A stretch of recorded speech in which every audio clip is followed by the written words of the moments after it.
ভৈরবে ফল ভাণ্ডারে হামলা চালিয়ে কর্মচারীকে মারধরের প্রতিবাদে মহাসড়ক অবরোধ করে বিক্ষোভ ও মানববন্ধন। রিপোর্ট রফিকুল ইসলাম রুবেল। কিশোরগঞ্জের ভৈরবে নিউ আশুগঞ্জ ফল ভাণ্ডারে হামলা চালিয়ে কর্মরত কর্মচারীকে মারধরের প্রতিবাদে ঢাকা সিলেট মহাসড়কে ঘণ্টাব্যাপী সড়ক অবরোধ করে বিক্ষোভ ও মানববন্ধন করেন ভৈরব ফল ব্যবসায়ী মালিক সমিতি ও ভুক্তভোগীর পরিবারের সদস্যরা। অবিলম্বে হামলাকারীদের গ্রেফতার করে দৃষ্টান্তমূলক শাস্তির দাবির জানান তারা। অন্যথায় বৃহত্তর আন্দোলনের হুঁশিয়ারি দেন বক্তারা।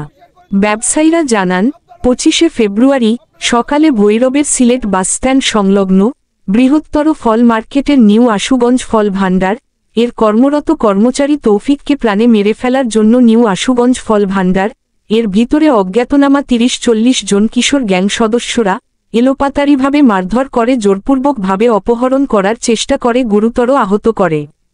পরে আহত অবস্থায় স্থানীয় ব্যবসায়ীরা আহত তৌফিক কে ভৈরব উপজেলা স্বাস্থ্য কমপ্লেক্স নিয়ে গেলে রোগীর অবস্থা আশঙ্কাজনক হওয়ায় কর্তব্যরত চিকিৎসক তাকে উন্নত চিকিৎসার জন্য ঢাকা মেডিকেল কলেজ হাসপাতালে রেফার করেন। ঘটনায় খবর পেয়ে ঘটনার দিন ভৈরব থানা পুলিশ সরেজমিনে তদন্ত করে গেছেন বলে জানান ফল ব্যবসায়ীরা। উক্ত ঘটনায় আহত তৌফিকের মা বাদী হয়ে গতকাল রাতেই ভৈরব থানায় একটি লিখিত অভিযোগ দায়ের করেন। বিক্ষোভ সমাবেশ ও মানববন্ধনে বক্তব্য রাখেন মেসার সুমেদ আলী শাহ ফল ভাণ্ডারের স্বত্বাধিকারী ও ভৈরব পৌর ৮ নং ওয়ার্ড যুবদল সভাপতি মোস্তফা মিয়া, ভৈরব ফল ভাণ্ডারের স্বত্বাধিকারী সেন্টু মিয়া, মা ফল ভাণ্ডারের স্বত্বাধিকারী শানু মিয়া, 2 স্টার ফল ভাণ্ডারের স্বত্বাধিকারী রফিক মিয়া, এশিয়া ফল ভাণ্ডারের স্বত্বাধিকারী মিজান মিয়া প্রমুখ। মানববন্ধনে বক্তারা বলেন, ব্যবসা প্রতিষ্ঠানে হামলাকারীদের সিসিটিভি ফুটেজ থেকে শনাক্ত করে তাদের দ্রুত গ্রেফতারের দাবি জানান। আমরা এখানে যারাই আছি সকল ফল মার্কেটের স্টাফ, লেবার, মালিক, মহাজন সবাই আছে। আমরা আজকে রাস্তার ব্যবসা বাণিজ্য ফলাইছি, বাধ্য হয়েছি রাস্তায় আসার জন্য।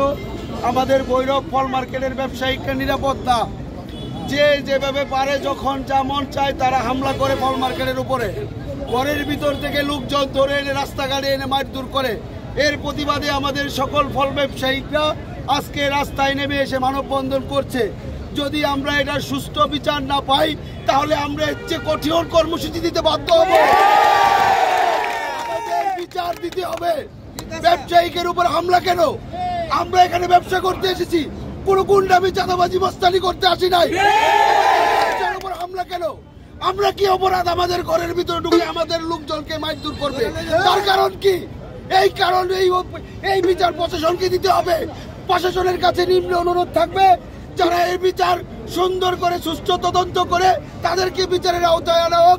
এই বলে আমার বক্তব্য শেষ করছি। বলেন। আমাদের ফলপুটিতে যে সন্ত্রাসী আত্মা হয়েছে, সন্ত্রাসীদের পাও হাত ভাঙিয়ে দেব। আমাদের শ্রমিকের উপরে কোনো আক্রমণ করলে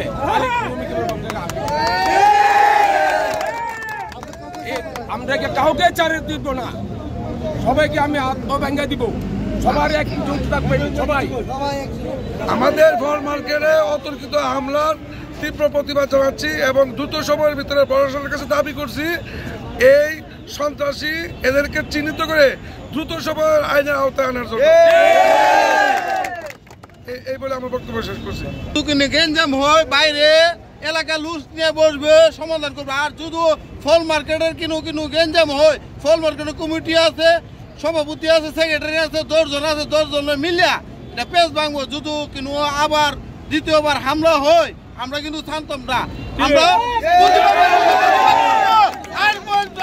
পরে দেখবো। পরে ফল মার্কেট সন্ত্রাসীরা কদিন পরে অত্যাচার করে আমাদের হুমকি হামকি দেয়। এই আমরা আমরা হয়রানি করে। আমরা কত হলো কিন্তু সন্ত্রাসী আমরা ব্যবসা প্রতিষ্ঠানে আমরা কঠোর বিচার চাই। আমরা যে কোনো পর্যায়ে আমরা আইন প্রশাসনের কাছে অনুরোধ, আমরা ফল মার্কেট কিন্তু সন্ত্রাসী আমরা সন্ত্রাসীর কাছে আমরা 6 দিন পরে আমরা ফল মার্কেট হারবো। আর অযথা আমার বাইরে অনেক করতে নিয়ে মারবে। আমরা যে হোক শত শক্তিশালী হোক, আমরা কাউকে ছাড় দিব না।